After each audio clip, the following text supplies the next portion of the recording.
Operasi plastik tuntas, Lucinta Luna klaim kini mirip Lisa Blackpink. Lucinta Luna kembali membuat heboh dunia hiburan di Indonesia.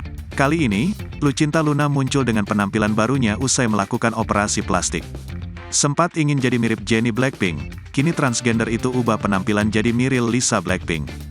Penampilan baru Lucinta Luna yang merasa mirip Lisa Blackpink itu dibagikan di media sosialnya Kamis, tanggal 16 Februari tahun 2023.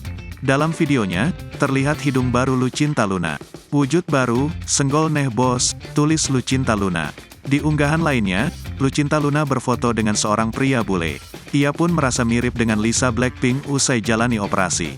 Lalisa Neymar, Dinner Valentines, tulis Lucinta. Ternyata hidung baru Lucinta Luna itu didapat dari klinik kecantikan asal tempat Lisa Blackpink yakni Thailand. Adapun dokter yang mengoperasi hidung Lucinta Luna ialah Dr. Kosit.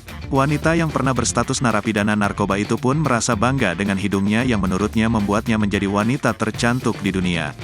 Ini terlihat masih bengkak ya guys, tapi udah sangat sempurna sekali, nyaris gak ada bekas luka karena dokternya juara paling top nomor 1 di Thailand, tulis Lucinta Luna.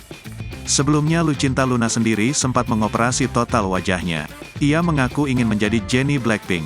Alhasil tulang rahang Lucinta Luna sempat dipangkas agar terlihat kecil seperti Jennie.